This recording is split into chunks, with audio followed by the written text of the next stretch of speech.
Oi, ari kenamastu namo sidam. Anu badra kratawayantu Wiswanta. Om Swastiastu. Itu sendiri. Titut ara. Yang terhormat Bapak Ibu Dewan Juri Lomba Dharma Wacana Digital tahun 2023. Yang saya hormati segenap jajaran panitia Lomba Dharma Wacana Digital tahun 2023 serta teman-teman umat sedherma yang berbahagia. Puja Nitiam Astungkara patutlah senantiasa kita haturkan ke hadapan Sang Hyang Widiwasa, karena atas asli kerta waranugrahanya kita masih diberi kesehatan tanpa kekurangan suatu apapun. Kedua kalinya, patutlah kita senantiasa menghaturkan rasa bakti kita ke hadapan para maharsi, utamanya Maharsi Vyasa, karena telah menuntun kita dalam ajaran Dharma, seperti yang sudah tersirat dan tersurat di dalam Pustaka Suci Weda. Izinkanlah saya memperkenalkan diri. Nama saya Dian Puji Lestari. Dalam kesempatan yang berbahagia ini, izinkanlah saya menyampaikan pengalaman dan ilmu tentang ajaran-ajaran luhur kita yang berisikan tentang etika dan susila yang lebih memfokuskan kepada ajaran cinta kasih. Umat sedharma yang berbahagia sudah menjadi kata yang terpadu antara cinta dan kasih. Tentu, makna kasih lebih dalam daripada kata cinta. Dalam mengasihi sudah mengandung makna mencintai. Mencintai adalah perasaan pada kesenangan, kepuasan, dan kesetiaan terhadap suatu objek. Sedangkan mengasihi adalah perasaan cinta yang tulus lascaria terhadap suatu objek. Kenapa dalam mengekspresikan sikap ini selalu digunakan gabungan antara kata cinta dan kasih? Pertanyaan ini menjadi menarik ketika seseorang baru pada tahap sebatas cinta. Lalu, apakah ada kebutuhan yang lebih tinggi lagi daripada kata cinta? Dapat dipastikan jawabannya adalah kasih. Ternyata yang menjadi perbedaan adalah kesanggupan dan kemampuan kita dalam menghayati makna dari cinta kasih itu sendiri.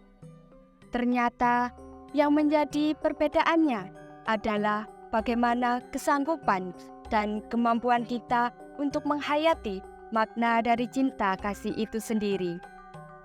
Dan yang menjadi subjek dari cinta kasih adalah seluruh ciptaan Sang Hyang Widiwasa, Tuhan Yang Maha Esa.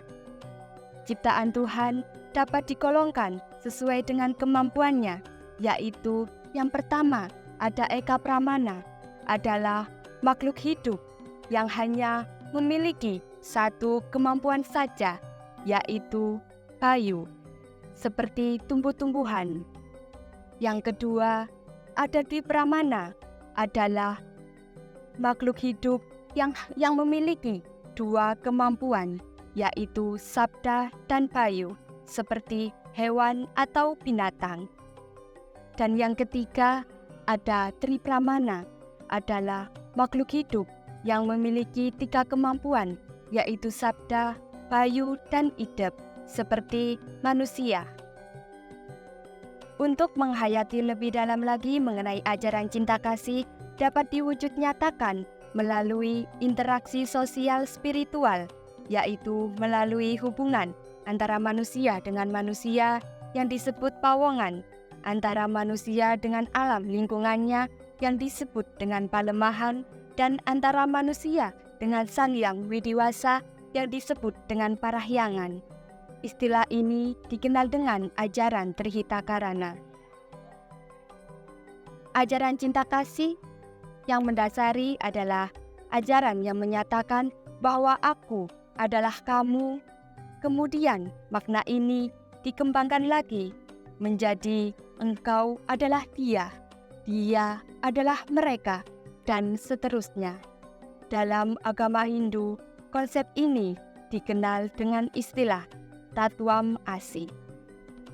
Cinta kasih bukanlah hanya penghias bibir atau buah bibir semata, akan tetapi cinta kasih adalah realita yang tulus lascaria tanpa pamrih. Sesungguhnya bagi siapa saja yang telah mencapai tahap ini, maka akan dipastikan bahwa hidupnya akan lebih damai, tenang, tentram, dan bahagia. Lascaria memberikan dampak yang sangat fundamental terhadap pemberian arti dan makna kehidupan yang sekarang maupun kehidupan yang akan datang. Dimensi waktu yang lampau, yang sekarang maupun yang akan datang merupakan perputaran cakra waktu yang hendaknya dilalui dengan semangat cinta kasih nan tumbuh semua makhluk ciptaan Sang Hyang Widiwasa. Dalam Padaranyaka Upanishad disebutkan, aku adalah Brahman atau Tuhan. Sedangkan dalam Chandogya Upanishad disebutkan semua ini adalah Brahman atau Tuhan. Dengan demikian, tidak ada satupun di dunia ini yang lepas dari Dia, menyadari bahwa asal dan tujuannya adalah sama. Maka, tidak ada satupun di dunia ini yang memiliki kekuatan hukum abadi kecuali Tuhan itu sendiri. Yang membedakan hanyalah materi, jasad yang sewaktu-waktu bisa berubah dan tidak kekal. Lalu, apa yang harus dibangga-banggakan yang mengarah pada rusaknya perdamaian? Sesungguhnya, apa yang harus dibangga-banggakan yang mengarah pada rusaknya perdamaian, kerukunan, ketentraman, ketenangan, kebahagiaan, dan kesejahteraan umat manusia di dunia ini? Sejatinya, kebanggaan sebagai umat manusia yang religius karena berbudi luhur dan berprestasi. Mengekspresikan kebanggaan hendaknya dengan arif dan bijaksana, serta menampilkan simpati. Hal ini hendaknya menjadi renungan bagi tumbuhnya spiritualitas. Dalam rangka meningkatkan serata kepada Sang Hyang Widiwasa. Percaya kepada Tuhan merupakan wujud dari cinta kasih kepada sesama maupun kepada lingkungan alam sekitar. Umat sedharma yang berbahagia untuk mencapai keseimbangan cinta kasih dapat diwujudkan dalam hubungan secara garis vertikal maupun horizontal. Mewujudkan hubungan ini yang memasuki abad modern dan global dibutuhkan pemikiran secara arif dan bijaksana. Di satu sisi dituntut bersikap rasional, namun di sisi lain masih diperlukan curahan emosi spiritual terhadap hubungan antara manusia dengan Maha Pencipta alam beserta isinya. Jalan terbaik adalah bagaimana mensinergikan sikap rasional dengan emosi spiritual. Dalam hal ini, relevasi keseimbangan cinta kasih dengan abad modern lebih difokuskan pada peningkatan kualitas sumber daya manusia yang memegang teguh nilai-nilai ketuhanan, kemanusiaan, dan kealaman. Saling mencintai dan mengasihi satu sama lain, dan kepada siapa saja tanpa memandang fisik, akan memberikan keseimbangan cinta kasih. Dalam Yajurveda disebutkan Tuhan terjalin dalam makhluk yang diciptakan. Menjol mengenai konsep cinta dalam kehidupan keluarga modern adalah sikap keterbukaan. Masalah kehidupan rumah tangga ialah menciptakan keselarasan dan kesesuaian seperti pada alam, sesuai dengan hukum abadi yang disebut dengan hukum reta. Dalam Atharva Weda dinyatakan perkataan pendeta kepada kelompok keluarga, "Aku membuat engkau bersatu dalam hati, bersatu dalam pikiran, tanpa rasa benci, mempunyai ikatan satu sama lain seperti anak ayahnya dalam kehidupan yang mulia dan sehaluan dengan ibunya, agar si istri berbicara